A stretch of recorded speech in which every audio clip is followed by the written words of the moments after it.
Welcome to the Three Man Weave College Basketball Podcast.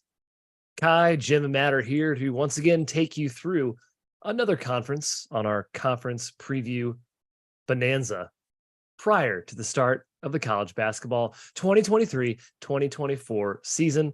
Fellas, we are, I believe, 19 days away from the tip of that glorious season on November 6th. Matthew, are you just so excited? You look great today, by the way. Thank you. Saw you guys last night. Solid silver medal performance for the trivia squad. Nice job, us. I know we want to, we're not happy unless we win it all. I know that's kind of the bar we set for ourselves, but I think we should be very proud of what we did. Mm-hmm. And today's the Big Bad 10. Hoosier Nation, Hoosiers, brace yourselves. I have hot takes. Yeah, we're very Ricky Bobby-esque in our trivial pursuits. If you're not first, you're last. Unfortunately, we did get a gift card for second, so we'll take that, Kai. We'll run with that every time. Exciting stuff there, but even more exciting, talking Big Ten, 14 teams, a brawl, probably going to make fun of their lack of postseason exploits. Going to so many jokey jokes coming. I know, so many lots of that. Sorry, but pretty good squad this year, and I have a couple spin zones on the postseason stuff, Kai. So I'm excited to talk about it. I love it. And yes, folks, everyone knows the Big Ten has not done very well in the tournament. Hopefully, Jim will give us some insight about his theories as to why we don't like the NCAA tournament bias, though. Okay, well, we'll get that out of the way right now. Show outline. It is the Big Ten. Welcome. We are doing Roots Roundup. We're doing a few reviews first. Got 3 new reviews. Very, very exciting. Thank you very much. You can leave those reviews on Apple iTunes, the podcast app. 5-star variety are our favorites, of course. And if you leave a review, leave a question, leave some comments. We will discuss them on the show at the very beginning, like we are about to do. 3MW_CBB is our handle on Twitter and Instagram. Check us out there. And of course, do subscribe to the podcast and to the YouTube channel, if you would. We are trying to get more subs to the YouTube channel. Watch us live weekly. Our beautiful faces or not so beautiful faces are bringing you a live podcast every single week. To the reviews we go. First, a comment on our YouTube video from the Mountain West WCC preview. It said, I don't think Matt has seen this yet. I don't think so he we're has kind of either. sneak attacking him. It was basically like, how dare you, Matthew, calling Santa Clara in San Francisco. He says he lives between the two cities. He said Santa Clara is a much nicer area than the city. My favorite gag running bit is Matt and his California geography. Personally. He just doesn't know it. Just doesn't clock it. But he's very confident about it. Matthew. Yeah. It's NorCal. It's all the same to me. It's all one big. You're digging a deeper hole. I know. I did a 5-month project in Walnut Creek. So I sort of fancied myself an expert like 6 years ago, but it's been a while, and I make some loose assumptions. And I agree that I'm not a huge fan of the city of San Francisco, so I'm probably going to buy stock in Santa Clara being a better area to reside in than the actual city of San Fran itself. Yeah, they just made me laugh. Keep calling him out on that California geography. The reviews we go.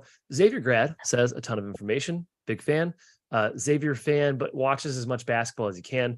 He loved watching Mountain West late night the past few years. He asks, any conference this year that will be a fun overall watch? Jim. I mean, Big East's first instinct. I know he's going to be watching as much as possible as a Xavier fan. So, but that was like the most joy I got out of the primetime games last year. It seemed like all the top 5 teams played close games down to the wire, and they were good games. It wasn't like your 52-50 grinders, glares at the Big Ten. So definitely the Big East. I say stick with the Mountain West. As far as mid-majors, Conference USA is going to have a lot of parity. Sunbelt has a ton of parity. But, man, I say stick with what you know with those 2 leagues. I agree. Next review. Sports Listen says, woo. It starts off, woo. Great pod, great content, good one-liners. Thank you. Appreciate that. Quick question about Marquette. What kind of jump do they need from Joplin, Ross, Gold to really compete for the Final Four or for a title this year? Thanks. Also, Kai is wrong. Joplin is not a great athlete and is not a good defender. If he was, he would have started over Omax. I'm going to disagree with that. Omax is a pro. But the claims are that he's in a lot better shape. Okay, I admit it, Jim. He's not a great athlete, but he's going to be amazing this season. David Joplin, watch out. Yeah, he's going to be excellent. Just a different player. After the discussion we had in the pod last time, I dug in a little research, and David Joplin's next dunk in college will be his first. He has not dunked in college, which kind of, as a 6'7" guy, you kind of expect a little explosion. So that's my one little dig at his athleticism. Regarding the question, I kind of just think natural progression from those guys. It doesn't feel like they need some sort of outlier development from any Yeah, of the I agree. three. The returning core is so good, Matthew. Yeah, same with again, not to beat the FAU drum, but I think that's one where there's a very good case to be made for internal improvement. They're not at like some apex of 27-year-olds where they're all done getting better. It's like, no, they're going to get better. That program and coaching staff recently has proven they can sprinkle the old magic pixie dust, and I think they will.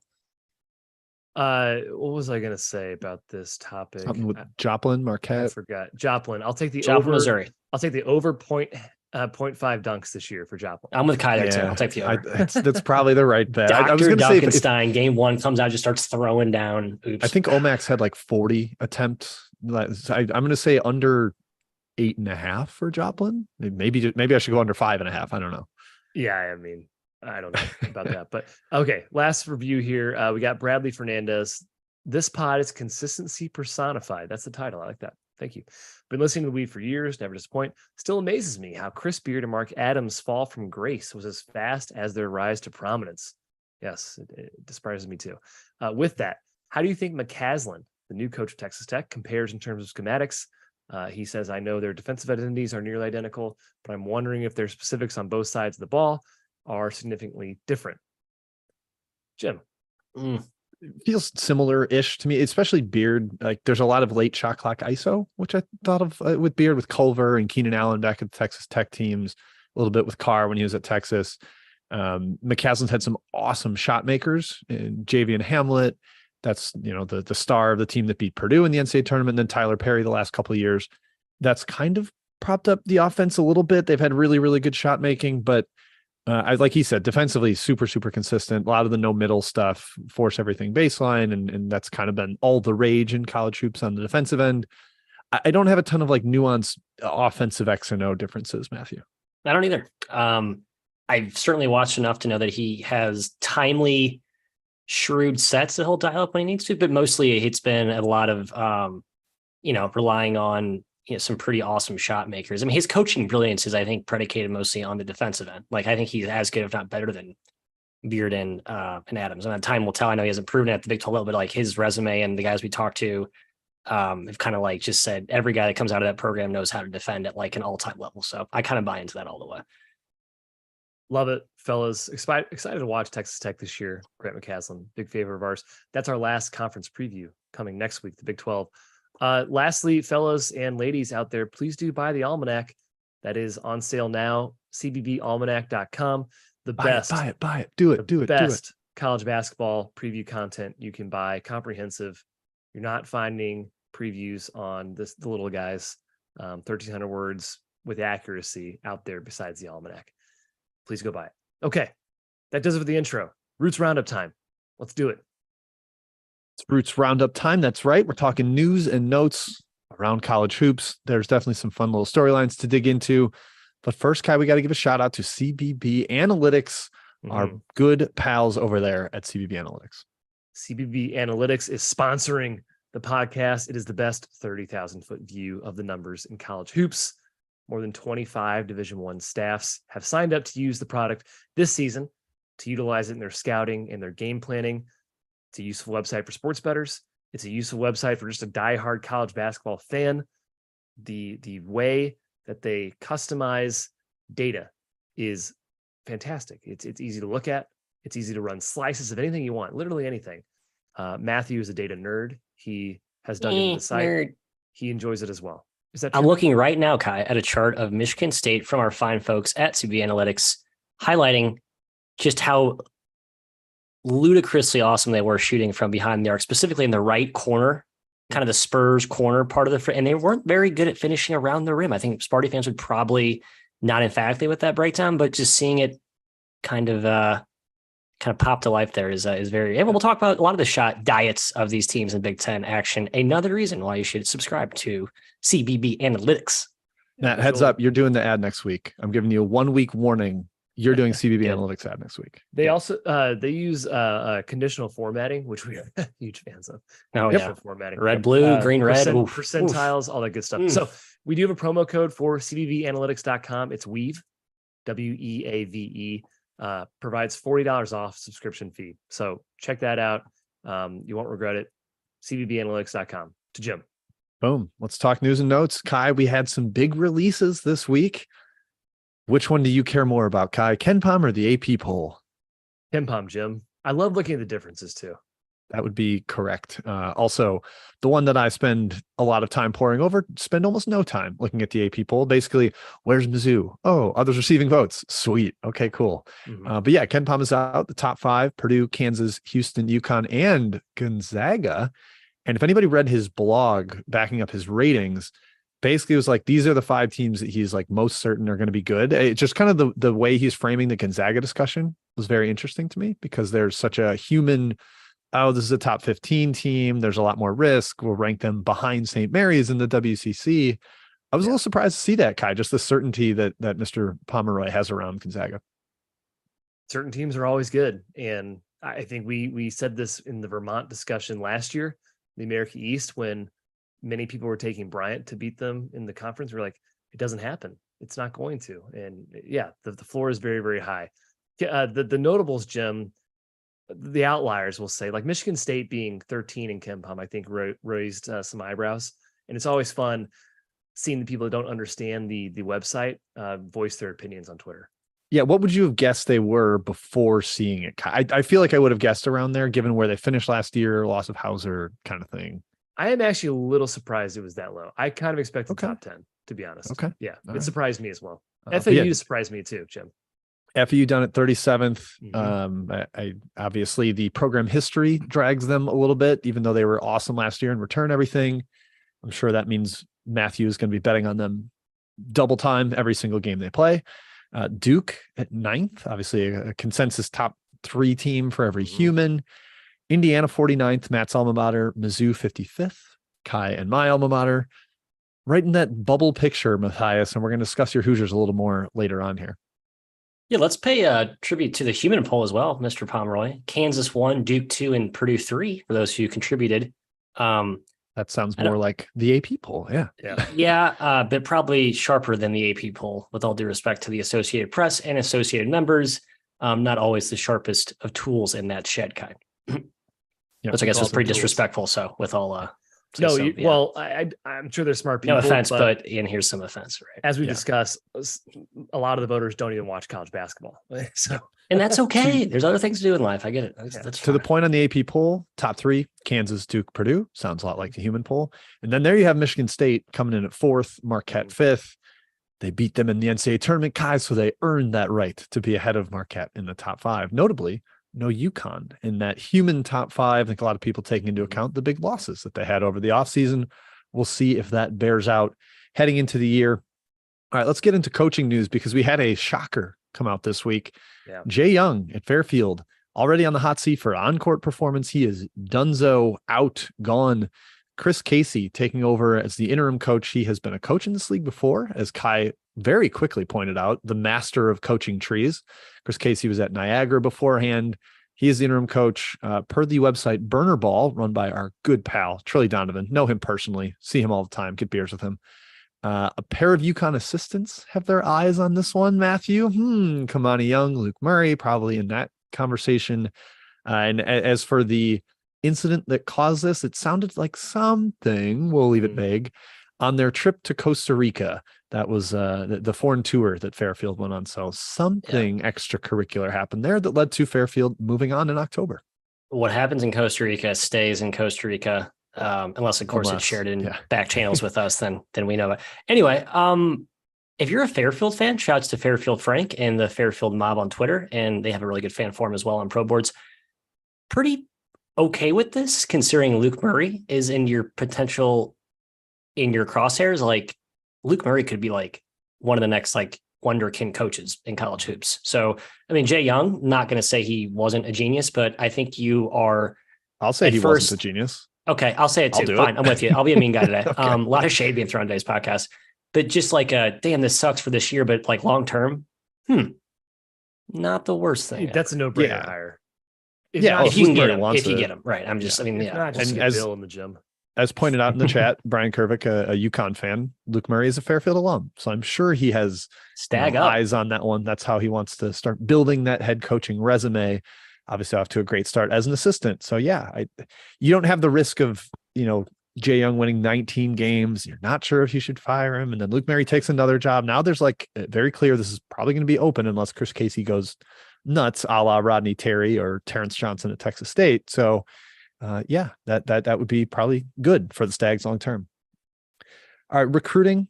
Talk these quick. Matthew, your Hoosiers getting another mention here already. Securing the services of 5-star power forward Liam McNeely, a Montverde star dynamite shooter, but also just a super, super skilled guy. So a lot of excitement over this on Twitter. And really, we're going to discuss it with Indiana. But hey, a shooter, Matt, what's that like? I know. It's a thing where a guy can take the orange round thing and throw it in the ocean consistently. Just an obvious, awesome recruit, not because he's an awesome player, but because he can shoot, a skill that's been in dire need in that program for a while. And the Mike Woodson recruiting momentum is very, very real. I know there's like that small, weird faction of Indiana fans that are looking to move past Mike Woodson that sort of thought it was like a transition hire. I don't know, man. If you're going to bring in 5 stars like he's doing right now, I don't know how you can even, question his commitment to the I'm like 10% maybe. I don't know what the exact number is, but I think there are people who are maybe because we started the Dusty Made Indiana rumors no, we didn't actually start that, but there are some Indiana fans who I think are excited about how that could potentially pan out. Imagine an Indiana coach getting 5 stars like Trace Jackson Davis and Romeo Langford. Like that you can't fail if you do that. Archie Miller. I watched Archie on the A10 Media Day the other day, so hopefully he has a better year this year and you're tuning. Anyway, yeah, great time to be a Hoosier fan, Kai. Great time. Staying in the Big Ten here, Michigan State. Kai brings in Jace Richardson, son of Jason Richardson. Love a legacy recruit here. Jason Richardson was a blast, mega athlete, great NBA player. I have a feeling I'm going to be a fan of Jace Richardson's. Yeah, I loved his dad when he played. So good get for Izzo. Others to mention: Houston brought in a top 60 small forward, Chase McCarty. San Diego State, Pharaoh Compton, fantastically named power forward, headed to San Diego State, top 100 recruit. And then USC and Colorado out in the Pac-12, shooting guard Trent Perry to USC, combo guard Andrew Crawford to Colorado. Well done, Mr. Anfield and Mr. Boyle. In transfer news, Jose Perez is back in our lives, fellas. We thought he was gone. No, sir. He has popped up at Arizona State. Per reports, is immediately eligible. Kai, shocking stuff there. We've kind of criticized the transfer class at ASU because it is a lot of guys who struggled in their previous season of college basketball. And Perez has poor numbers at the power conference level and also was 8-12 in Manhattan in his final year there. Seems like a game as a mid-post ISO guy that doesn't super translate well to the Pac-12. I didn't change their rating a single bit when I saw this. He doesn't move the needle. I don't know if he's in the rotation. I've heard he's already declared it to be his team. He's already said it's his team. Frankie Collins, move aside. This is my squad. Some would say great leadership. Others would say, yeah, it's weird. It's really weird. I don't know. Yeah, Whatever. very, very surprised. I guess Bobby Hurley felt like they needed more ammunition, and I guess Jose Perez can put it in the bucket. But yeah, it's Bobby Hurley assembles rosters like I cook like dinners and lunches, just like kind of throw a lot of stuff in there, and it sometimes comes out okay, but usually it doesn't. And I order food the next. What's in the fridge? What's in the cupboard? Put it all in a pot. Just boil it out. See what happens. Yeah. Sure. All right. There's some injury news of guys getting healthy. Like you saw right before we got on here, Trevon Brazil at Arkansas has been cleared for all activity, going to play in the opener. That's rather enormous for Arkansas. He's potential first team all conference guys if he's healthy. Shout out to the ACL recovery. Love to see that for Mr. Brazil. Yeah, Jim, to say, where do you stand? I know you're team ACL, obviously, but the Mizzou departure must not, a little sour taste, especially how awesome he was at Maui, kind of his coming out party last season. I'm less bitter because Mizzou is good. If they were like, that's nice. Still nightmarish dregs of the league, I'd be bitter about this. But I'm going to wish him well, especially with the way he's, like I said, going through the same injury that I did, but at a much higher scale and more implications on his future earnings. So I'd rather have Connor Vanover.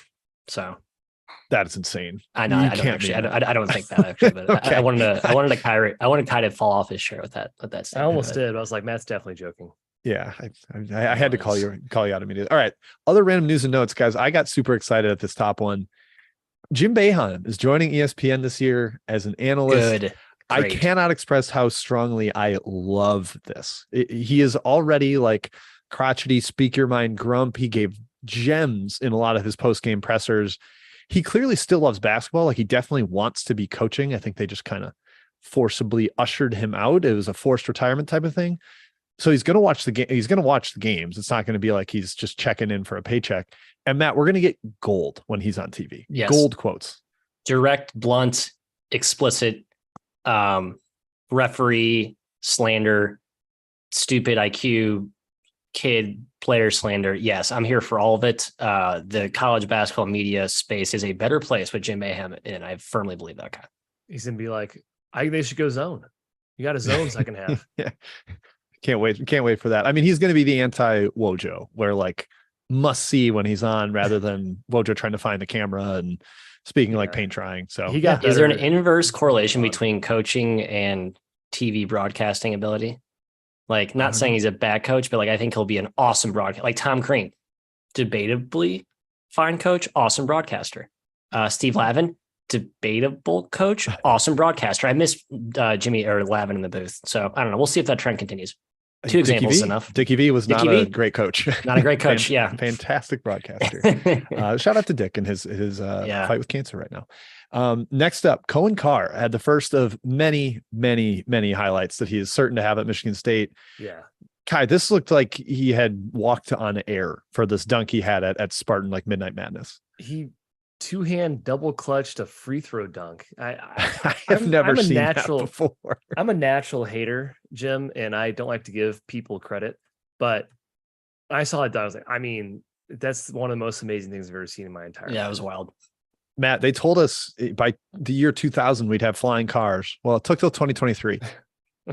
Flying humans, car, flying cars, auto. His name is Carr, Matt. His name is Carr. Oh, I missed that. Sorry. I thought you were saying right over he- your head. he himself is a- which is That's weird. pretty good. You think that'd Yeah, be all flying over? Tim, that car. should be on Twitter. Yeah, don't you ruin that. You waste on the podcast. That should be a tweet. That should be We'll on, get it on out Twitter there. yesterday. Now We'll get it out there. Matt, it went over your head like Cohen Carr jumping over. Usually, There you go. even quit wasting these. You're just shooting bullets right now into no man's land. Last thing to note here, we mentioned it briefly earlier, but St. Mary's picked ahead of the Gonzaga. Excuse me, it picked ahead of Gonzaga in the WCC poll. Rather shocking. Again, the Ken Pom called out both ratings that he has of St. Mary's at 38th and Gonzaga at 5th in his write-up of his own rankings. He does not expect them to finish that far apart. But Kai, what did you think when you saw this? The old Zags second in a preseason poll. They were 6th in the human poll, by the way. Go Surprising. ahead, Kai. So really surprising to me. You could argue it. I'm pretty high on St. Mary's this year, but still pretty shocked to see that. Yeah. I'm just the default of okay, Gonzaga first, St. Mary's second feels like very easy.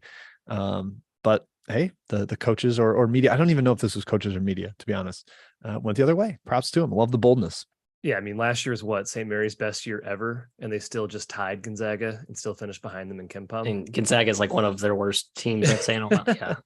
Yeah. There's a faction that is convinced St. Mary's is better than last year. Like I've seen multiple people who I respect on Twitter say this. Their fans are certain they're better than last year. Like guaranteed 1000% lock despite losing to I will say this. Cornerstones? I don't know. There's a very plugged in St. Mary's fan that DMs me. I won't call him up by name or anything, but he's had very good opinions over multiple years. Last year, he's like, we will be better than we were last year. This year, he feels a little more bearish. Like the defense fall off is real without Bowen and without Johnson. So can they make up for that offensively? We'll see. All right, Kai, that's it for Roots Roundup. It's time to talk Big Ten. The Big Ten preview. Here we go. As we usually do, we are going to use the Almanac standings to go through these teams. We'll give you all conference squads as well from the preseason preview, as well as awards. And of course, the coach superlatives, the anonymous coach polls in the leagues. Jeff Goodman wrote the Big Ten. So you can blame him if you have issues with the standings or the all conference team. So starting off with the first team, all conference. Boo Buie from Northwestern, Jameer Young from Maryland, Tyson Walker from Michigan State, Terrence Shannon from Illinois, and of course, Mr. Zach Edey, The player who scares you most, as named by Big Ten coaches, is the last member of the first team. A good first There's team. only one big man. There's only one big man man. there, which last year was like Weird. 5 big men. And that's my little hack at maybe this conference will be a little better in the postseason this year, where they're not Maybe. like every team's reliant on feeding a center. Obviously, Michigan State made it the farthest last year, and they were the most guard oriented. Maybe we've got a little bit of a resurgence coming as the conference shifts a little bit more towards the backcourt. We'll see. I just wanted to give out that little nugget of optimism for Big Ten fans. Will Purdue be more dominant because of this or less dominant because of matchups? TBD. How's that for a fence riding answer? Fun. Second team for Old Goodman. Ace Baldwin from Penn State, transferring in from VCU. Xavier Johnson from Indiana. Tony Perkins from Iowa. Dawson Garcia from Minnesota. And Cliff Omoruyi from Rutgers. All conference teams are tough, guys. Jim, did you have any issues with this? I probably would have taken Sanford over Perkins for Iowa. I would have put Como on there in some sense for Michigan. What are your thoughts? I snuck Bruce Thornton on over. Sure, Thornton, I mean, I'm surprised that Jeff has a guy from his 13th and his 14th standings teams. That's really the part that jumps out to me most. Dawson Garcia is going to have to put up 19 and 9 to be on a second team if they finish 14th again. The individual stats have really got to pop for him. So that's my one small qualm. Matthew? I put Cliff on first team. Like Jameer Young, I know he's good. I think I'd put him second team, which is probably an unpopular opinion, but I would put Cliff on team 1. I just think he's that team. I believe Young had like better stats in conference play last year. I think that might be part of it. I think both great players. One big guy, I don't really care. I don't like when people try and project the all conference teams with like the typically historically how these teams are like, just pick the best 10 players, quit trying to like track the historical trends of how the teams are usually picked. Like I've seen people like mention this when they're just pick the best 10 players. Let's not overthink this. And don't care about positions either. Yeah, don't care. Who cares? Pick 10 players. I got excited. God, this is dumb and people are going to roll their eyes, but the all WNBA first team was all 4s and 5s. It's like, hey, the 5 best players. That's fine. Like I know it might not be the best team together, but they could theoretically be a 5-man lineup. So let them go. NBA 5-woman lineup. too. Yep. For reference out there, so the Big Ten coaches named Xavier Booker the best pro prospect in the conference, Michigan State freshman, and Rutgers Derek Simpson as the breakout player of the year. So interesting. If he is indeed Derek Simpson, the breakout player of the year, and Omoruyi is all conference, Rutgers might be a little bit underrated, folks. Jeff's player of the year and defensive player of the year is Zach Edey. His newcomer of the year is Olivier Kamwa from Michigan. And his coach of the year is none other than Kevin Willard from Maryland. Rah, rah, rah. Here are Jeff's standings. Also worth noting, KenPom obviously is out. There are 4 top 20 teams this year in KenPom for the Big Ten. There was only one last season. It was Purdue. So just storylines to watch, guys. Here are Jeff's standings. This is how we will talk about each team. Purdue, number 1. They were named the hardest team to prepare for and the best development staff by other coaches. Pretty hard to argue with either one, in my opinion. 2, Michigan State. 3, Illinois. 4 is Maryland, named the sleeper team. I don't know how you can be a sleeper team when you're 3rd in the media poll, but that was what Big Ten coaches named them. Indiana's 5, Ohio State 6, Wisconsin 7, Iowa 8, Northwestern 9, Michigan 10, Rutgers 11, Nebraska 12, Penn State 13, and the Minnesota Gophers are rounding up the rear, 14. It does feel like the sleeper, because the league gets kind of flat at like, if you accept the Purdue, Michigan State on their own tier, fine. I think I accept that.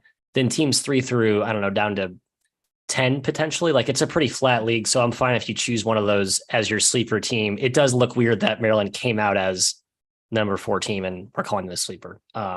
Yes, but I don't know. Just trying to the contextualize that. Media poll wasn't just Jeff, right? So the media, the people who chose, hype. yeah, I do. It's like gotten a little too far. It's like all summer it's been crescendoing with their freshmen.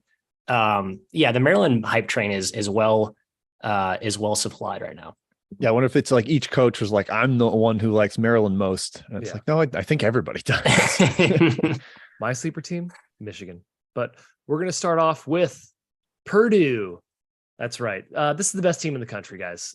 And I'm frankly, I'm a little surprised more don't agree. KenPom agrees. So thank you, Ken. You have the reigning player of the year in Edey, who is hands down the most dominant player in the country. I don't think that's arguable. You have a two-headed rising sophomore backcourt that was basically honorable mention all Big Ten. One of them was named that. I think Lawyer was named all freshman. You have the best front court in the country, probably, with Edey, Gillis, Kaufman, Wren, and First. You have a steadying veteran presence and Lance Jones coming in here. Matt Morton's going to the bench. That's great. And you have a top 100 guy in Colvin. And they won the league last year by 3 games. They were the only team, like I said, to finish the KenPom top 20. KenPom top 20. Purdue's my championship pick, Matthew.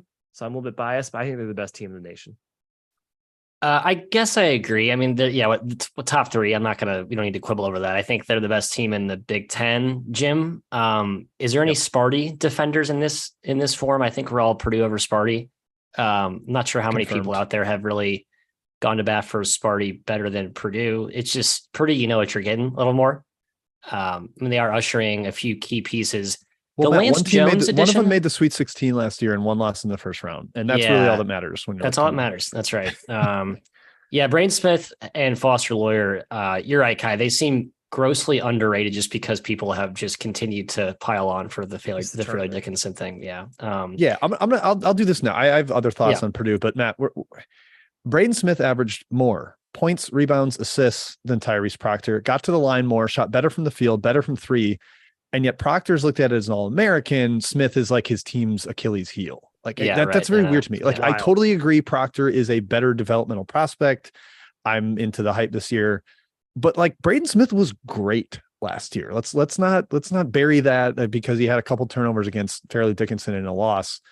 He's going to be even better this year. Kai, freshman point guard to sophomore point guard. It's like the biggest leap you can have. He's fantastic. I feel like that's definitely getting buried by a lot of people. I totally agree. I'm at Portland at the beginning of the season. I was like, this guy's incredible. Where'd he come from? He's a 3-star player. Matt Painter at the MAC Awards, Matthew in St. Louis was like, we got an absolute steal when we recruited him. So for me, Purdue number 1. Guys, any other takes on the Boilers? Yeah, just some numbers that excited me. They're number 1 last year in shot quality on offense, number 4 on defense. They had the second lowest rim frequency allowed in the country because people are just terrified of going near Zach Edey. That keeps your floor high. And people put them in a ton of ball screens because they're like, oh, Edey, get him in space. He stinks. They're really good against ball screens last year. He was much better in space than people gave him credit for. The big question is, do they have enough wing pop athleticism? Like Jones, Colvin, can those guys give them a little more? Fletcher Lawyer taking a step. That's like the one ceiling question for them, I think. I think the Edey thing is what's I think people pick on him defensively, and I don't see him as a liability at all. I just think at the rim he's just a scarecrow, and on the perimeter, Scarecrow sounds like he barely moves. He's just it means he keeps people away, he scares the crows away from the rim. It was a good thing. And it's also seasonal, Halloween, right? It's trying to be topical. But all the NBA draft stuff, his mobility looks a lot better. How much he improved from freshman year to last year. I think you'll see another market leap this season defensively. We'll see what their shot selection, their shot diet, I'll use that buzzword all podcast, looks like this season. I think Edey will be more of a facilitator, just doubles and triples to the nth extreme. Braden Smith and Fletcher Lawyer, I think, are just going to bury threes. Lance Jones, what a great decision for that young man. I'm going to go play with that dude and just catch and shoot and knock down open triples. You have Zach Edey. I know the rest of the Sporting Cast doesn't wow you with pro talent, but doesn't need to. It's in a well fortified system. It's a great coach. They play both sides of the ball. I don't know what else there is to say about this team. It's a good team. It's a really good team. Gavel. Bangs gavel. Purdue, number 1 with a bullet. Okay. Number 2 is Michigan State. Gotta love KenPom grounding the AP poll here. Yeah, top 5 in the AP poll, and yet they are ranked 13th in KenPom. Now, Matt, I think they rock. Tom Izzo, elite coach, and while I think Hoggard and Walker are overrated 100%, you cannot deny that. They are overrated. You can't deny it's among the best backcourts in the country. They are very old. They're very good with the ball. But people saying Tyson Walker's top 10 player in the country, it's not true. I love Tyson Walker. I'm sorry to say. I like him too, but he's not a top 10 player in the country. I agree. Okay, fine. Aikens prime for backcourt or breakout. Hall, Soki, right? When he was hurt last year, Michigan State struggled mightily. And then Matt, the freshman class. It's deep, it's old, upside, great coach. It does feel like I don't have the years in front of me. Sorry, like a really it's back to like a vintage, potentially elite Izzo team with upper veterans and like some 5-star talent. JJJ, Miles Bridges, those teams that were sprinkling with veterans that could kind of pace. Miles Bridges redacted. Redact that name. Bad person. Oh yeah, sorry, bad guy. But still, the comp still applies. I think Hogarth's actually my like overrated guy in this camp. Like I love Walker. I think he fits. Overrated. Yes. Hogarth's the one that I think sort of goes Hogarth's off the rails. taking notes on all that. Yeah, I know he is. I listen to the Big Ten media. Hey, AJ, write this down. I love how you get to the rim. I just think you barrel into out of control situations and sometimes derail the offense, which if Akins pops like I think he will, I mean, this has some real potency to it. Jim, is the question mark up front? Like if you had to find one, like I know they have some depth there with Kohler and Sissoko with how he improved last year and Booker's going to be a freak there. Like if that's the weakness, it feels like it's that, but that's sort of a pretty deep front line. I don't know. I feel like I'm reaching here. Shooting maybe? Yeah. Oh yeah. Joey Hauser made this team so much better offensively. Yeah, every single on-off site is like 18 to 20 points or maybe like 17 points better per 100 possessions. Now they get a little better defensively without him, but like the net rating or the net drop off is real. And that's why I called Malik Hall the swing vote for them, because if he's healthy and knocking down some shots from that 4 spot, giving them a little more spacing that Hauser really afforded them last year, then wow, there's tons of driving lanes. You're not as worried about the lack of like a true post threat, because I still don't think this team has one, which is weird for an Izzo team. It is weird. I just think if Hall gives them a little more of that offensive threat from the 4 that Hauser was fantastic at. I mean, he's like at 83s in the season at 40%, 45% last year. Like that's not an easy replacement for sure. Yeah. So that's my one question. Obviously I'm on board. This is a top 3 backcourt in the country, and maybe Booker gives them the added element inside, but they're second to me. They're ahead of the 3 through 10 group and they're behind Purdue, like clearly to me. Yeah, it's not lost to me that people had questions about Cassius Winston, but Cassius Winston was like a 40% plus 3-point shooter for his entire career, and Hogarth is sub 28. So I can't see there being parallels there. And low volume. Like people don't guard him out there. Yeah, right. Okay. Number 3, Illinois. And fellas, of course, please discuss if you have these teams in different orders. I do have Illinois 3rd as well. And we were really high on them last year. I think we picked them to win the league, if I'm not mistaken. I have to go back and check that. I picked Michigan last year, Kai, and they didn't make the tournament. So whoops. The chemistry wasn't really there. Some weird stuff was going on. And Shannon mid-year seemed like he was kind of infighting with Underwood. I don't know. Hopefully that's ironed out. Guys got, they got some guys transferring out. Maybe that was part of the disarray. They're really old, Jim. Point guard questions. Ty Rodgers apparently might be playing point. Shannon can run point. Shooting might be a question mark, but I think their defense is going to be better this season. Yeah, and defense was already really good last year, like advanced numbers and just kind of raw stuff. They've got a lot of length, a lot of size. You really struggle to score against the rim or at the rim against them. And yeah, it's just the offense. It felt very my turn, your turn. It was the lowest assist rate of Brad Underwood's coaching career. They went from 36th nationally in 2022 to 280th last year. There just wasn't ball movement. And they brought in guys that are more unselfish, like Harmon, Damask, both average like 3-4 assists a game. The guys going out the door average like less than 1 each. So I think the ball movement's going to be much better offensively. Yeah. I like the move to Rodgers at point guard. It sounds like that's actually been very useful for them. He's kind of like the jumbo combo. Doesn't sacrifice any size defensively. So kind of like Shannon, like a diet Shannon for but he's more pass first, whereas Shannon like wants to get buckets. So I think it fits better. Yeah, I'm big fan of this team. I also have them 3rd. Where do I have them? Let's see. Crap, I have them 3rd too. Dang it. I don't want to be behind Illinois again because I'm tired of answering questions to my Indiana friends. Like, how can you like Illinois?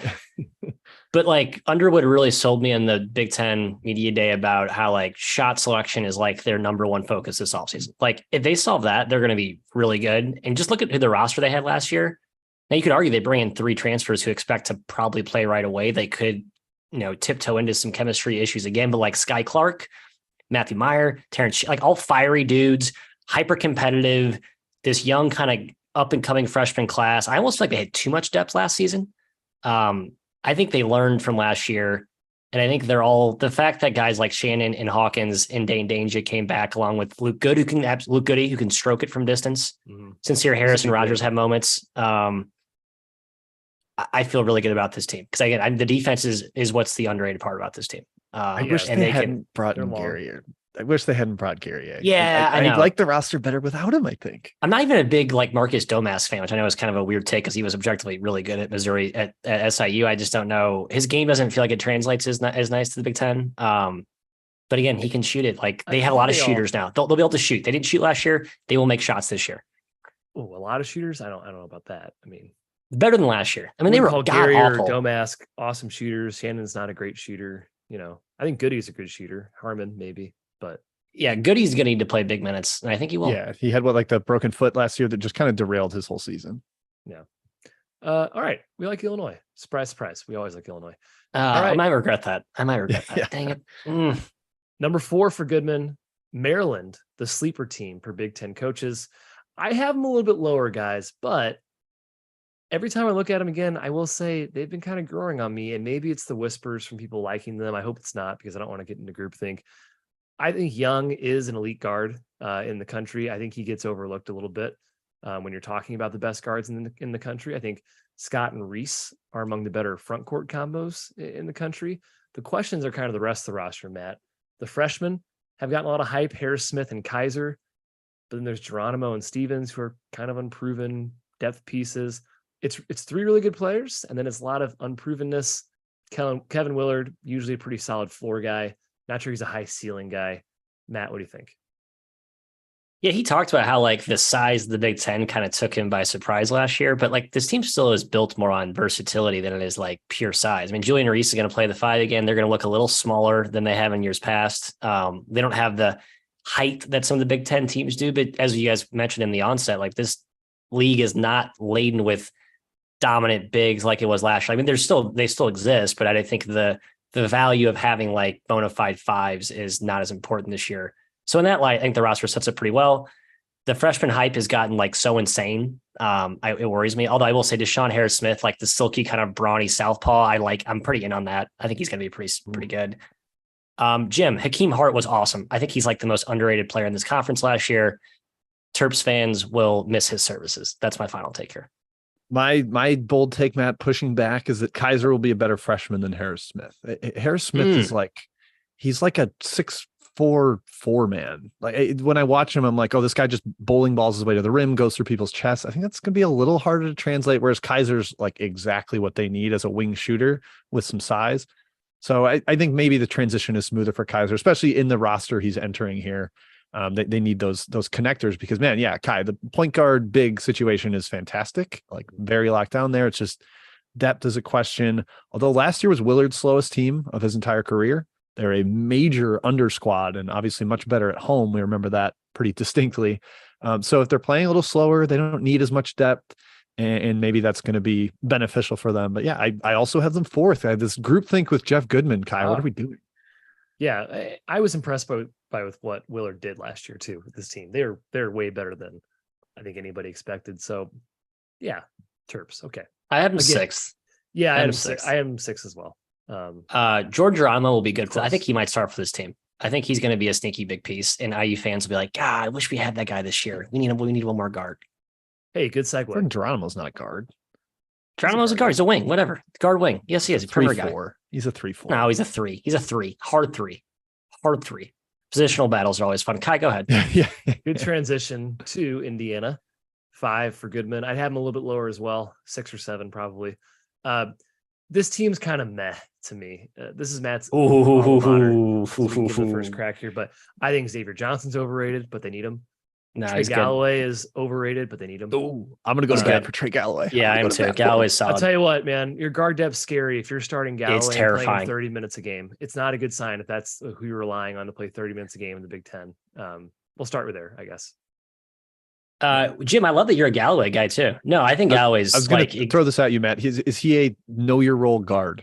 Yes, for sure. Yes, defensively solid. Yeah, but it's like he can He should shoot. be I think coming he off makes the bench. he makes plays off the back. I think you underrate him, Kai. I can't think shoot. you saw him early in his like spazzy days. I think watch him closely later in the year. He also had some injuries last season too.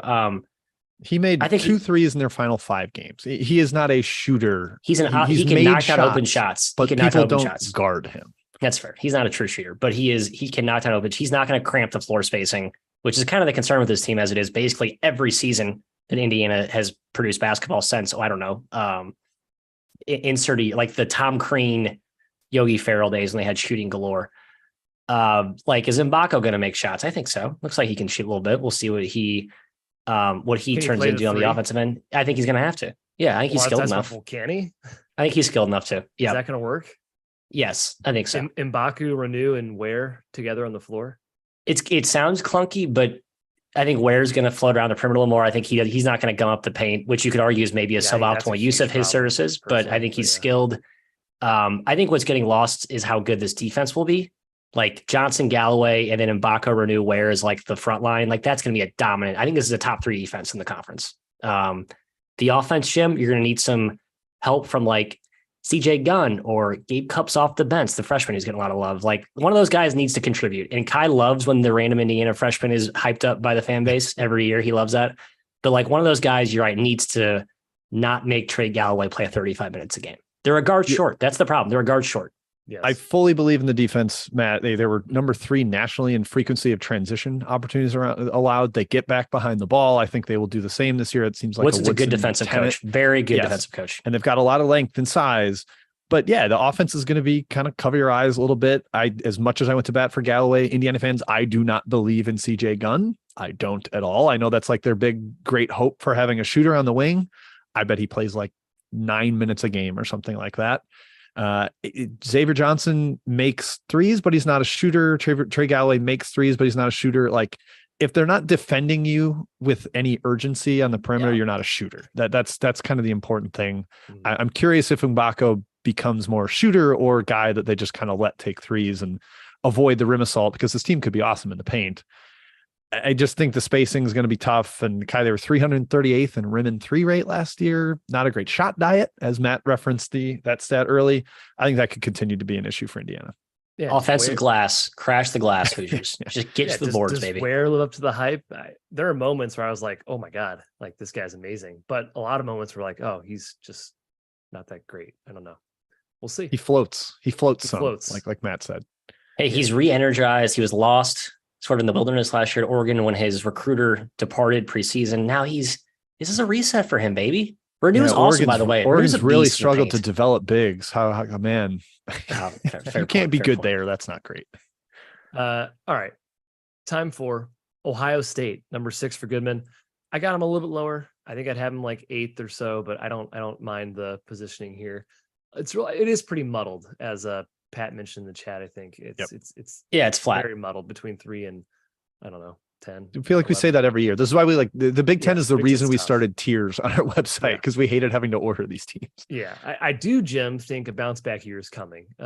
Suing and Sensabaugh were awesome, but I still think Ohio State's good. Bonner and Battle, great replacements offensively. I think the offense will be elite, in fact, with them, with Key, with Thornton. I think Gale has a breakout season. The defense, though, probably still pretty bad. But the good news is Holtman's won with that. His 2021 team was 11th in the country overall, 82nd on D. 2022, 31st overall, 111th on D.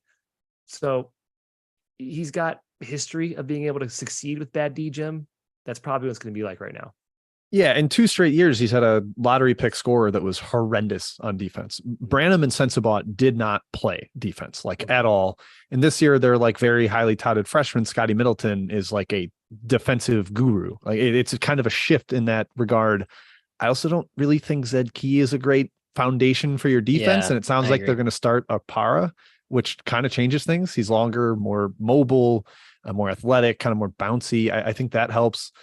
Just Jameson Battle's not a good defender. Bringing him in is, not really fixing things there. I like Dale Bonner. He can make shots. Holtman sounded really high on him in the some of the Big Ten quote stuff I saw.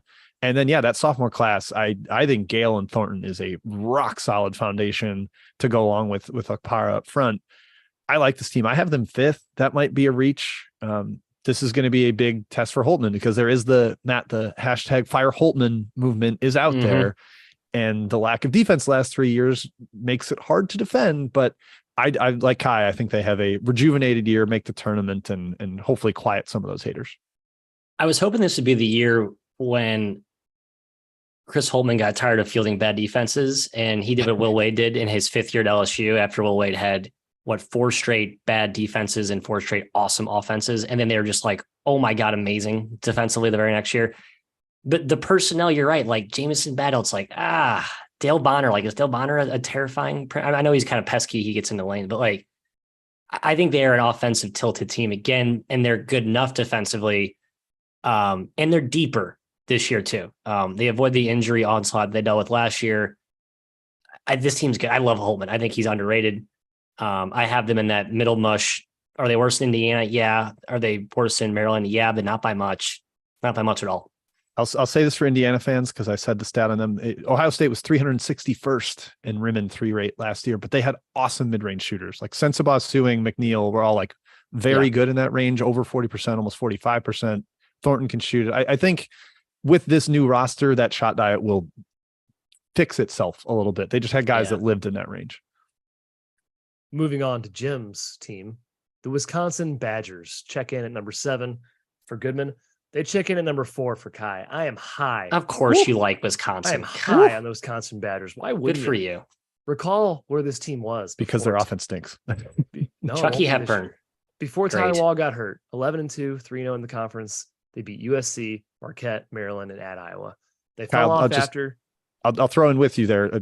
Wall was averaging 15 and 7, getting to the line 5 times a game, had like big games against their biggest competition. And then after he averaged like 10 and 6, couldn't get to the line, had no explosion. Yep. Agreed. Defense was elite. It's going to be elite again this season. There's tons of continuity. That's key for both sides of the ball in this system. I think Hepburn, hopefully being more mature, takes another jump. Asijan is an MFer, Jim. I think he explodes. Oh God! You add firepower with Stores, another high upside guy. Crowd wall, rock solid. I think upside here is like top 10, 15, Jim. All in. Man, I love Store. I don't know if I can get there. My concern is they just don't get any easy baskets. Like they don't get out in transition, and when they're there, they were 363rd. That is dead last in effective field goal percentage in transition. 355th in rim rate. Like they don't get easy baskets, which really leads to droughts. See the end of that North Texas NIT game where I think they went like 11 minutes scoreless and gave up a 10-point lead to a team that can't come back against anyone. So the offensive ceiling is questionable, but man, Matt, they're going to be awesome defensively. Like they're well schooled under guard. Yeah. They have guys back that play physically. They're awesome defensively last year, and it's a lot of the same dudes. Store adds a little more athleticism pop on the wing that helps some. But yeah, I think it's more high floor, low ceiling. Yeah, it's like really high floor. Like honestly, one of the higher floors I've seen. Like, there's Wisconsin. No way they're worse than like 40th, right? Agree. But I don't see how they're like. There's zero chance to me that they crack the top 2, top 3. I know the Wall will come back from. They crack the top 3 in this league. Wow. No, sorry. I guess they can finish 3rd because 3rd is. I was going to say the guy just said 3 through 10 is as flat as it gets. 3rd, yeah. I feel very confidently that they are finishing below Michigan State and in Purdue. I think the story for this team is Tyler Wall and how good he is back from the ankle injury. Like I think they need him to be an offensive hub in the way that Edey is for Purdue, because I do not trust the guards here. I know Connor Seaton is like. I think he's a lot better. I know he's good. He's solid. But he's not a playmaker. He's not a dynamic creator. And Chucky Hepburn tries to turn into that sometimes. And I have enough evidence to know that he's not that. And so the less you can put on his plate, the more you can put on Wall's plate, Crawl's plate, the crawl wall, as we have solemnly called it. And then AJ Storr, maybe he provides. They've got the wall too. They got the crawl wall and the wall. I think you're selling a season a little short on playmaking. I think he can be a playmaker. He's fine. I'd like him to be. He's not just a catch and shoot guy. He's a little more dynamic, but he's mostly just a catch and shoot guy. That's my take on him. The freshman. The AJ Storr hype got a lot of love. I think I like that they brought him in as like a breath of fresh air, dynamic, possible upside swing, but still, I think it's a very, very high floor, very, very low ceiling. And when I say low ceiling, I mean like I don't think top 10's in the cards for this team. There's too many I good teams cannot right now. believe Store went from Mike Anderson, St. John's to Greg Gard, Wisconsin. What a That's lunatic weird. transfer. Yeah. All right. Yeah. I'll remain high on the badge, guys. I have him seventh. They should be good defensively. I had them excuse me, I have seventh. I had them Great seventh. defensively. Top 10 defensively in the country. Are they better than Indiana defensively? Because Yes. I'm saying no. Weren't they like I way have better Wisconsin than rated Indiana last higher, year? Matthew, but yeah, I Wisconsin don't feel was like super 19, strong about Indiana it. was 45 last year in defense. I'll take the Wisconsin. Yeah, with You can- TJD blocking 4 shots a game. Yeah. Indiana's defense will be better this year. Hot take. Continue. If Mbako can guard on the perimeter and He et cetera, can. et cetera. Xavier Johnson, awesome defender. Didn't have him last year. Matters. Iowa is number 8 for Goodman. Wait, can we? I'll board bet that with Matt. Wisconsin's defense better than Indiana's. I'll do I that. love this. Let's do it. Done. I'll Fun. also bet. Didn't I take you guys to the cleaners last year with Take Wisconsin. defense board bets? I did terrible I in every board bet last You're year. referring so- to Alabama Just- Gonzaga. just want to remind you that you have a track record speaks for itself. Good. I'd love to do you're it. Biased. You're D up, Indiana. Hoosiers. Get in a stance. Enjoy Trey Galloway's 7-3. Final point of 30 Wisconsin. They will minutes. be in 30 close games this year. They'll win half. They'll win a little more than half. They'll lose a little more than half. And that'll be what they do. They're better than last year, but they'll be in close games because they have no ability to put teams away. But they also can't get blown out. So that's what they are. They'll be top 5 in the Big Ten, and I'll board bet that with anybody in standings. Top 5. Everyone's got them top 5. It's not a hot take at all. Everyone's got them like 3rd or 4th or Goodman 5th, has them right? 7. No, Okay. not at all. I have him 6th. I Matt, guess you I have have him them 7th. seventh. I know, but I'm like I've been singing anti-Wisconsin tunes since we started this podcast. So Me and Ken Palm sitting in a tree for Wisconsin. yeah. All right, Iowa. They're 8 for Goodman. I got them 9, but they're close to the rest of the crew. We question every year, Matt, if Iowa can replace a big time scorer, and they do it every single season. Fran's offensive ranks the last 4 years 4-4, 3-5. Now he has had Garza and the Murray twins. Okay, but again, guys just keep emerging. He was 15 and 19 prior to that. Are Perkins and Sanford the next 2 that are up in the scoring department? Pat Mack, McCaffrey's son, is solid. You can play through Cricky a little bit. Browns is a pretty solid backup. But Matt, what do you think of the Hawkeyes here? The same thing every year, I think, right? Like I have one question mark. Rinse, repeat.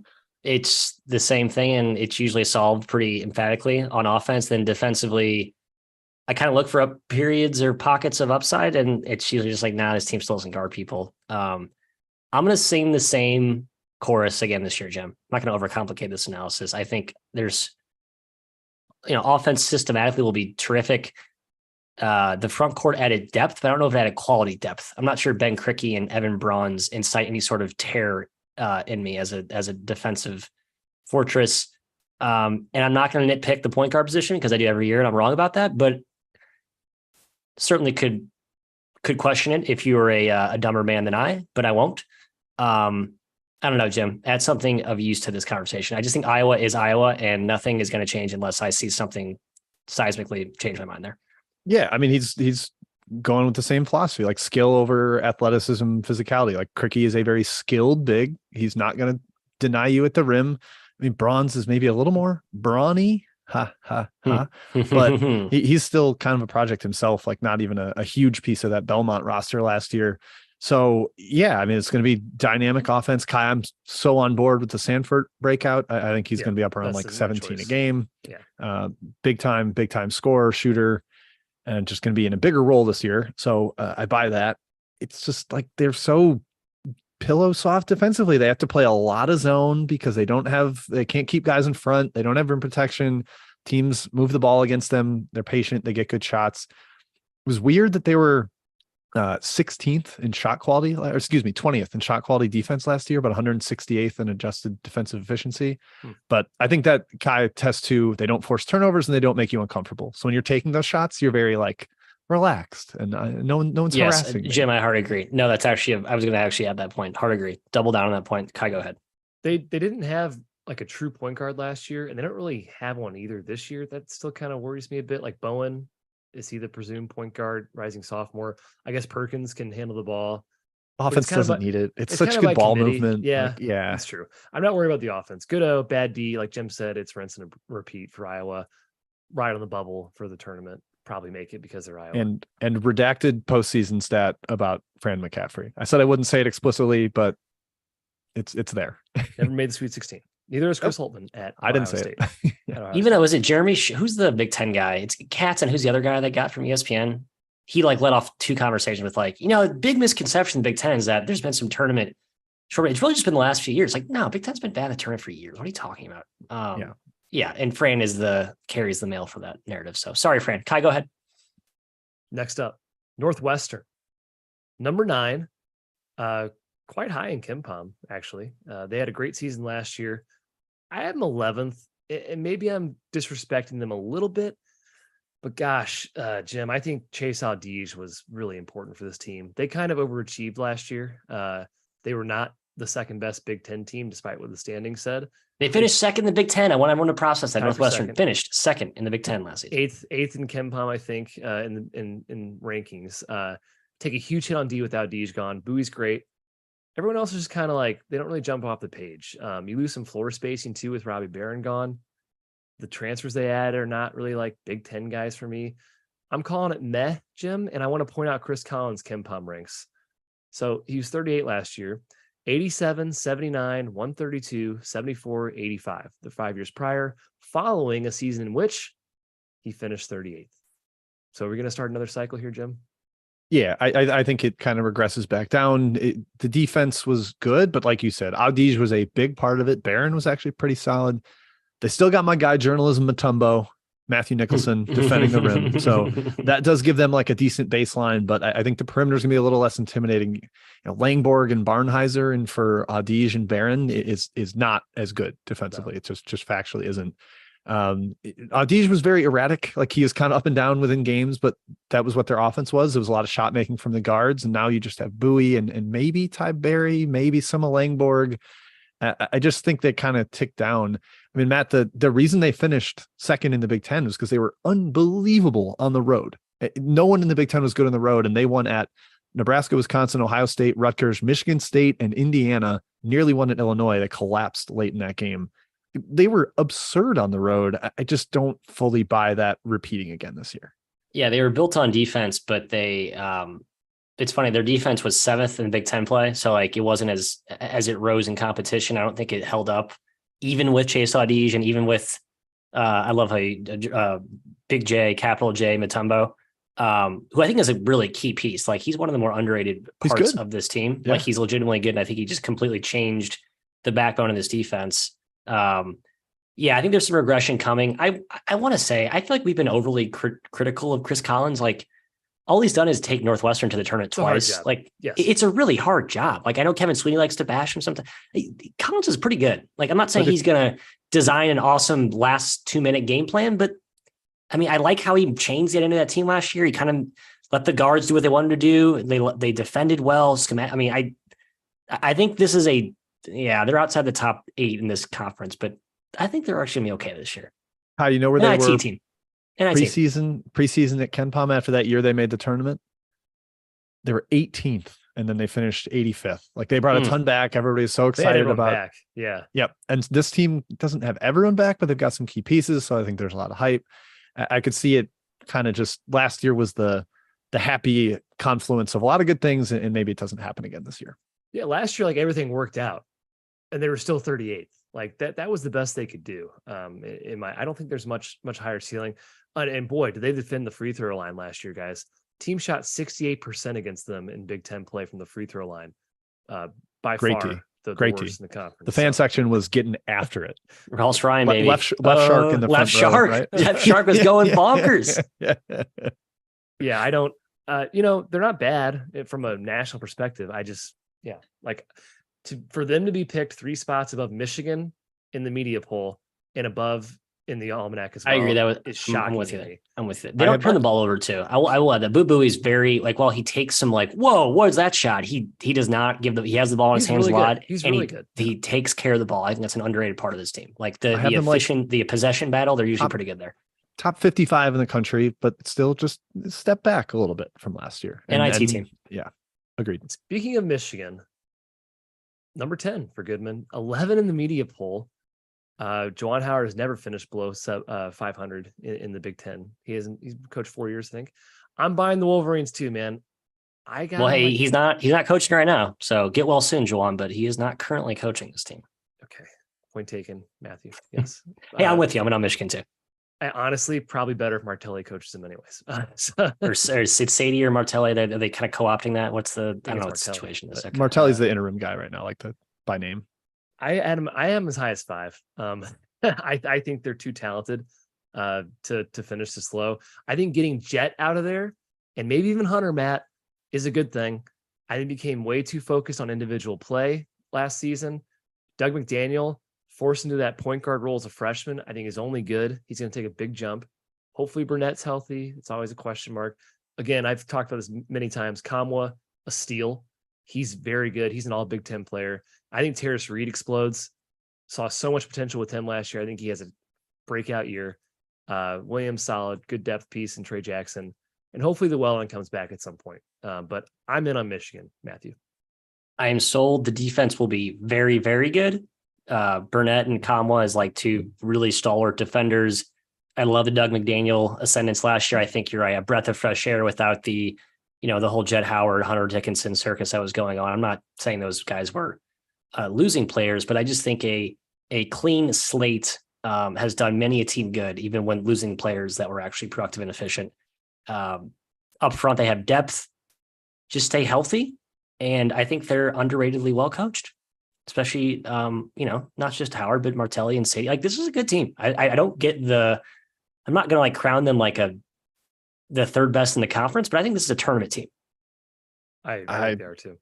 I don't really. I think they're going to be bubbly. I think the offense is going to suck. I'm just going to say that. Like, Okay. I know that Juwan hasn't had bad offenses, but they are barely top 50 with Bufkin, Dickinson, and Jet Howard.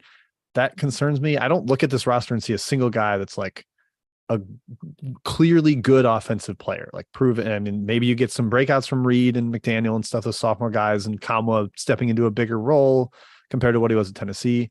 That's a lot of projection, but I do agree this defense should kick butt. This should be a fantastic defense, given the pieces that they have, the ones they brought in. Like you said, Matt, Burnett, Kamwa are like very clear positive defenders.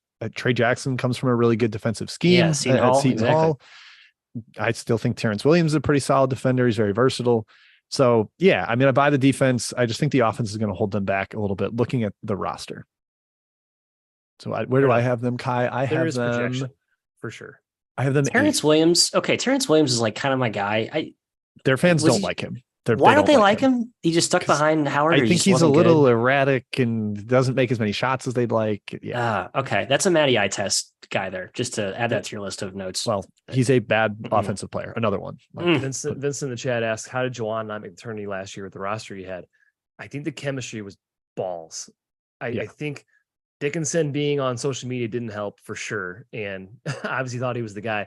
But Jet Howard, too, is like, it was his team, too. I think the chemistry was just bad last year. Bufkin and Howard Jet trying to gun for their NBA draft. They could not wait for the NBA process. They were out the door with 1 foot. That's my theory. I don't have any factual evidence behind that. That's my bet. I'm with Kai. Really cocky too. Like always like, Hunter coming in, like doing the antics before games and stuff. Like, yeah, it just wasn't, I don't think it was a good situation. Joey Baker. Yeah, whatever. Big loss. On. Yeah, 40% 3-point shooter. Actually, I don't know who's making shots. They should have played him more. That's my hot take. Anyway. All righty. 11. Rutgers. I got him 10, a little higher. Don't doubt Pikel. They're going to overachieve, Matthew. You know they are. Omaruri, underrated. This team's going to defend. They lose McConnell and Mulcahy, so maybe a little bit more of a question defensively than in years past under Pikel, but I think I trust him to figure it out.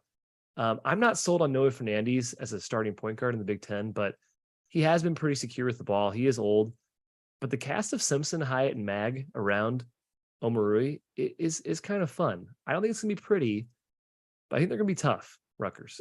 Yeah, I've done a whole 360 with this team since the beginning of the offseason until now. Like, they lost Mulcahy. They had some late assistant departures. You had the Wag injury was not treading well. Mag, sorry, not Wag. Mag. Hey, Mag's cleared for contact. He's practicing. And now he's back. The foreign trip sounded really good. Fernandes apparently was awesome and his fitting as a co-point guard with Simpson. And like, I look at the scene, it's like, I'm kind of backing on Rutgers. And I remembered who's coaching this team, and it's Steve Peichel, who's done nothing but overachieve and or meet expectations at minimum, despite a flurry of injuries and despite, always having questionable offensive talent. I argue this is probably Jim's weakest crop of skill, but Ooh, I don't agree. okay, then another reason to be more bullish on Rutgers. So there you go. Rutgers, good team. When I have think they they had have them, two like, guys that could create their own shot ever? And they Gio definitely Baker and Ron Harper. two at the same I think time. they've had. Oh, okay. Yeah, I guess They Baker, play Harper a together. little bit. But yeah, like Mighty Fernandes Joe Simpson, Young. These have there's- some guys. there's They some have guys. discussion that they'll play a little faster this year because of the smaller guards, and they don't really Yeah, I'm have not like a buying true it. four. Peichel Yeah. shut that down. He's like, we better defend. That's all I'll say to Yeah. Shap, who teed it up at the. Yeah, I mean, you've got Omar Ruiz, like a dominant rim defender. He's one of the like hugest looking people on TV that you'll see, and then Mag is like almost McConnell level defender, like multi-positional. And now that he's back healthy, Hyatt's very versatile. Smaller backcourt worries me. Maybe you see a little bit of drop off defensively, but having those two guys offensively definitely helps. Simpson finds a little more efficiency, averaged like 15 a game over their final 5 games, really looked good against some tough competition. I'm with Kai Fernandes. I think, again, his defensive prowess is going to hurt them a little bit. He's just small, but he can score. Kai, remember some of the big shots he hit for UMass covers last year? Yeah, definitely. He Yeah. can definitely score. And again, I demo check myself. Like, he takes care of the ball. He doesn't turn the ball over. Yeah. He's I pretty just good. don't- With the ball. Don't play fast because your depth is bad. There's no quality depth here. I mean, Griffiths in Austin Williams from Hartford and FIU. I don't know. Hey, Palmquist so- came back. That was a cool little boomerang. Again, like, I feel like Palmquist this is bad. Get Yeah, off. that's- Oh, I get think off he's my fine. roster. He's fine. He's fine No, for He this played team. 9 minutes a game last year. For a team that desperately needed bodies. That's Yeah, they did. first. They- The they top were very 5 shorthanded plus down the Griffiths stretch. is pretty darn solid. And like Matt, I've warmed to them. Haven't 10th, but I have them very much like in bubble territory as well. Play. Yes. Good. Same. All right. Nebraska is where we're going to go next year. I would have him 13. Jeff's got him 12. Same guy, same. Yeah, I think Jim and I like Penn State a little bit more. Hoiberg I also definitely. don't like Nebraska. I don't either. Hoiberg definitely figured something out last year, though. I'll give him that. Going more defense focused, slowing the tempo down was a very good idea. But losing Derek Walker is enormous. And Sam Griesel was the perfect fit for that type of style at point. I mean, Jim, we both know this. Boogie Coleman is not a Big Ten caliber point guard. He's not even close to He's- what Griesel was for them. Not I know. very good. Ah. He can score points at the mid-major level, but he's not a Big Ten guy. And man, Tominaga, he's fun because of his shooting, man, but he's 6'2" and he can't defend. He's just a liability on the other end of the floor. Good story. Fun that he hits 50-footers with regularity, but he's not saving you. I kind of like the front court they brought in. Yes, The front court's Mast, really solid. Williams, Thank Alec. you. Combo. Very fun, bruising, physical, old. Skilled. I I'd say don't hate skilled. it.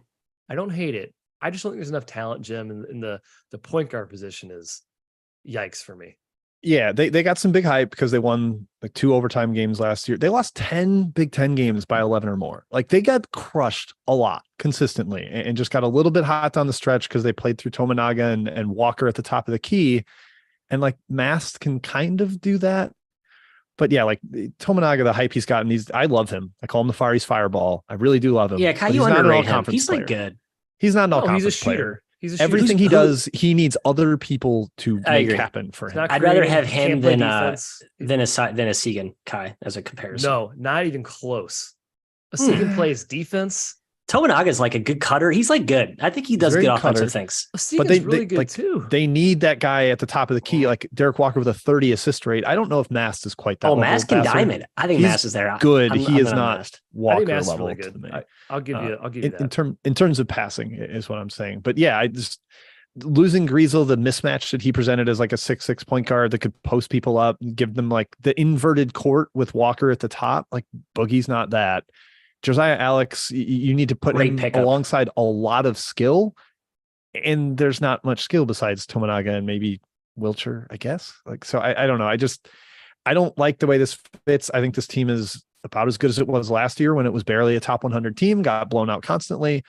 I think they're going to be sinking back down to 13th, like I said. I was ready to go all in on this team, but the Boogie Coleman thing scares me. As you guys alluded to, he's not a winning player, and Not at Like this it was, level. it was a last second like NIL Hail Mary because I think they had to backfill the Aaron Eulis gambling thing, who was going to be their point guard. And if this team Yep. has Aaron Eulis, like an Iowa Big Ten player point guard with Tominaga, Wilcher, a healthy Gary, Mast, and I love Josiah Alec. All Alex on is like win. I mean, he was like basically a fringe starter at like a better team than Nebraska. So like I would think he's going to help this team.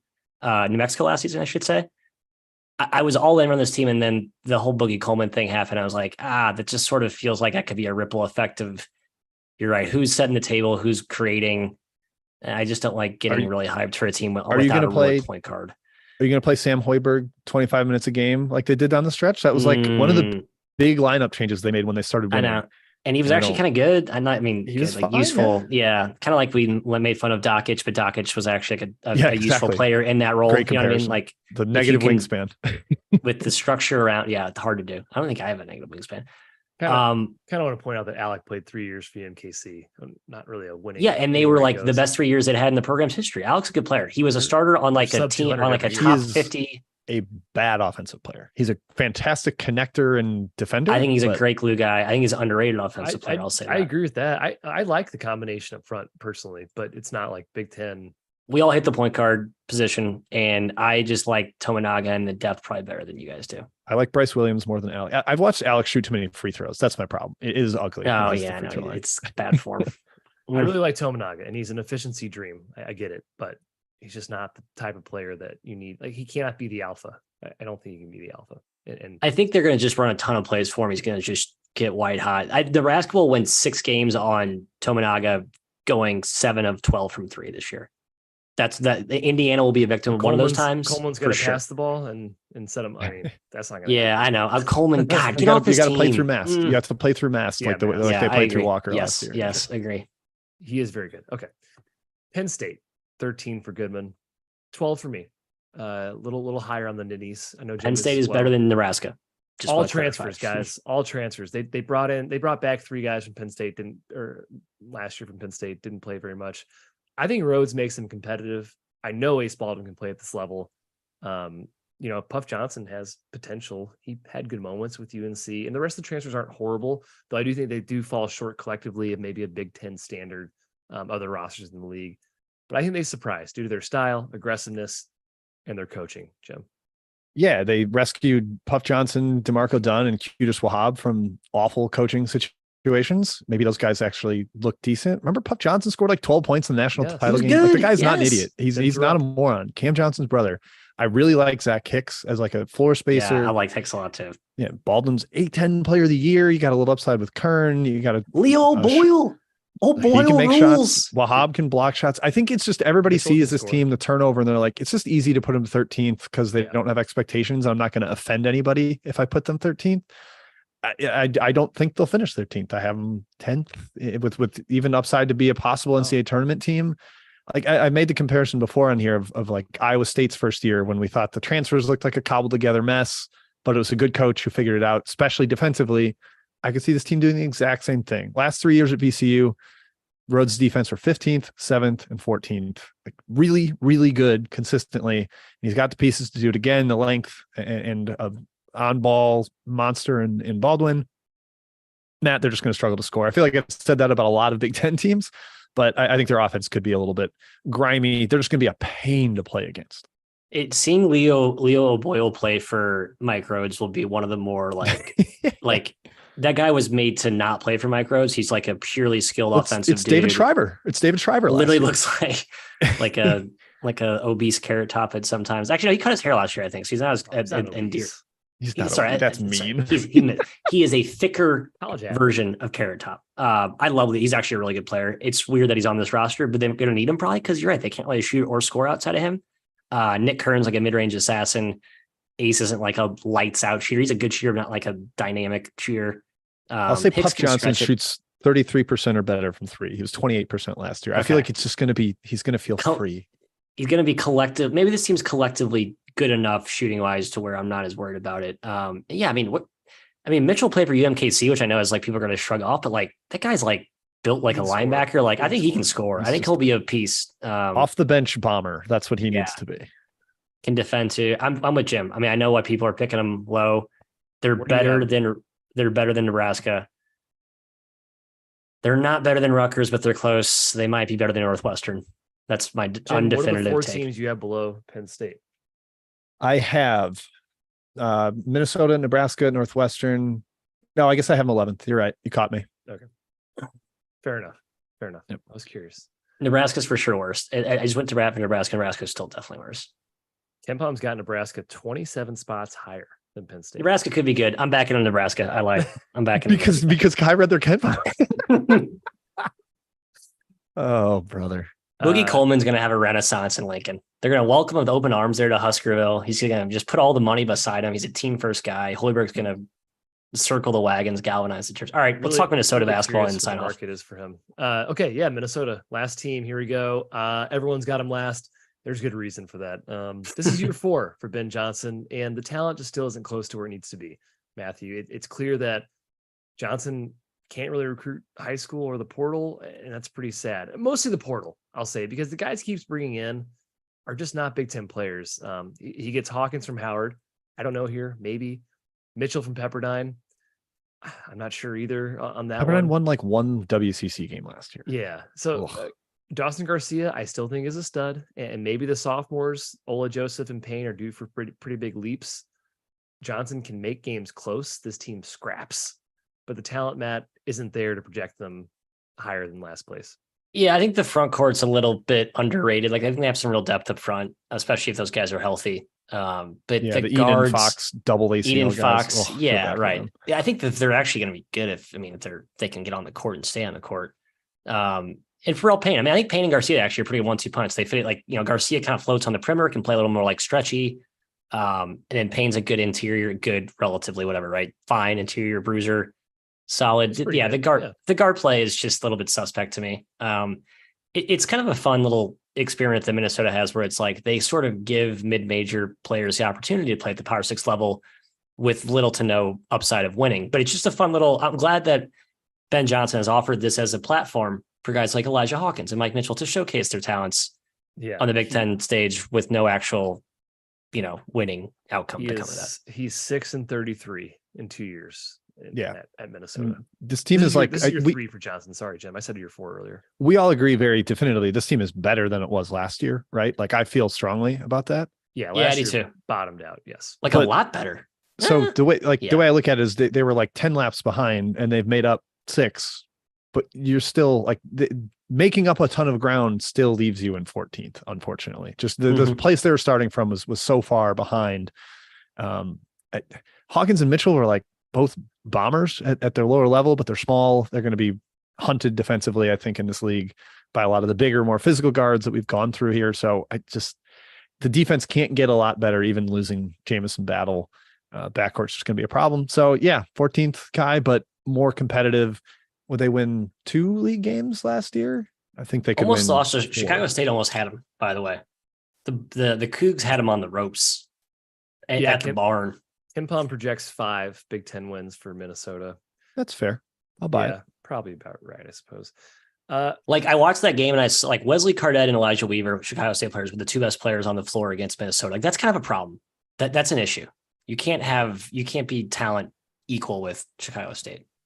I was looking at Ken Palm obviously has the first matchup for each of these teams, Big Ten. I'm telling you, man, watch out, Indiana, Florida Gulf Coast. You got the toughest first game. Purdue plays Stanford, but they're Purdue. Watch out, guys. All right, Big Ten. How many teams? How many teams make the tournament? Jim, it's always so deep. The league is so deep, so you get a bunch of tons. 1, 2, 3, 4, 5, 6, 9. 8 teams made it last year. I got 9 this year. I'm right in that ballpark. I've got 12 teams tied for 53rd or better. So like I've got a whole ton in that conversation. I will go with 8 as my answer. I think 13 could. I think Nebraska to me is not a tournament team, but I think they have tournament upside. So like I think the league actually has that much depth to it this year. I really do. I'll say 9 as well. I'm gonna go 9. Yep. Yeah, I'm going to know 9 from a pool of 12.5. I'll give Nebraska a half point of credit there. Sure. Tell me how I got from 3. Wait. So you have Nebraska over Penn State? No, I'm Nebraska. I think I have him 13th, whatever. He just Oh, he gotcha. wants to keep 12.5. hyping Nebraska, but like not actually commit to it. Freddie Hoiberg, the mayor. So, by the way, the mayor owns a place in my building. Fun fact for no one tell here in Chicago. I think he owns the penthouse, one of the penthouse units Don't at the out very yourself top. where you live, Matt. Don't. But no one dox knows yourself. that. So I'm in on the mayor. This community has rallied around the mayor. We are in on a resurgence this year, like Nebraska. Does Big Ten get a Final Four team this year? Yes. Who is it? I think Purdue. I have Purdue winning it all. That'd be my choice. I'll say it's Michigan. No, I'll say it's Purdue. No, nope. They don't. I've changed my mind. They do not get a Final Four team. There, Michigan. boom. They get 2. Big Ten will get one, but it will not be Purdue, and I cannot say who it will be. Not a mystery. I don't know. But one of them will get there this year. If it's not Purdue or Sparty, who would make it? I think could be awesome. I think Illinois outta could be here. awesome. I think IU, Illinois, Michigan, Maryland all have like very high upside. Like legitimately Indiana very high doesn't- upside. What's Indiana's offensive upside? Indiana's they don't have upside it. is so. Kello wears an capped. absolute star. Okay. Mbako's a 5-star star. Indiana has very real upside. It's a big Offensively? leap. It's a big leap to Offensively? get there. It's a big leap it's a huge projection. I'm with you on that one. But there's definitely like you could argue Indiana has real upside offensively. Same with Illinois. I mean, I know we all bemoan their offense, but there's upside at least there. There's at least Illinois upside added there. people who have made a lot of shots in their careers in Damask and Harmon. Mhm, taking a lot of shots. I don't know if they made a lot of shots, but we'll see. Shots fired. Shots fired. It's just Indiana's. I think they're going to be rock solid. I just the offensive upside isn't really there for me, especially under a coach who hasn't proven he can get a team there. Yeah, that's true. No, I agree. It's a big projection, but I think there's talent offensively. It's a big leap.